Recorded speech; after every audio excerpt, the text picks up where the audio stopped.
ایک نوجوان کی شادی ہوئی. جب شادی کی رات میاں بیوی کمرے میں گئے تو آپس میں یہ طے کیا کہ اب کوئی بھی آ جائے دروازہ نہیں کھولنا. چنانچہ کچھ دیر ہوئی کہ لڑکے کی ماں آئی اور اس نے دروازہ کھٹکھٹایا، لیکن چونکہ آپس میں طے کیا تھا کہ اب دروازہ نہیں کھولنا، لہذا خاموشی رہی، دروازہ نہیں کھلا.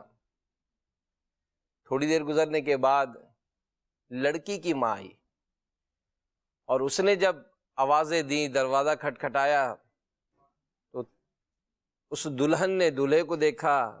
کچھ گفتگو ہونے کے بعد بالآخر اس نے دروازہ کھولا، اپنی ماں سے ملی، دعائیں لیں، اور دعائیں لینے کے بعد ماں دعا دیتی ہوئی چلی گئی. خیر وقت گزرا، ان کے 3 بیٹوں کی ولادت ہوئی، ایک کے بعد دیگرے. ایک بیٹا ہوا، دوسرا بیٹا ہوا، تیسرا بیٹا ہوا. کچھ عرصے کے بعد ان کے یہاں بیٹی کی ولادت ہوئی. جب بیٹی کی ولادت ہوئی تو وہ جو باپ تھا اس کی خوشی کی انتہا نہیں، دعوتیں دے رہا ہے، مٹھائیاں بانٹ رہا ہے، خوب خوشیاں منا رہے ہیں. اب بیٹی کی جو ماں تھی یعنی اس کی بیوی، یہ بڑی حیران ہوئی اور آخر اس نے اپنے شوہر سے پوچھ ہی لیا کہ کیا وجہ ہے، ہمارے یہاں 3 بیٹے پیدا ہوئے، آپ نے ان 3 بیٹوں کے پیدا ہونے پر تو اتنی کوئی خوشی کا اظہار یا اتنی دعوتیں، اتنی مٹھائیاں تقسیم نہیں کی، آخر اس بیٹی کے پیدا ہونے پر اتنی خوشیاں، اتنی مٹھائیاں، اتنی دعوتیں. تو اس کے شوہر نے جواب دیا کہ یہی تو دروازہ کھولے گی.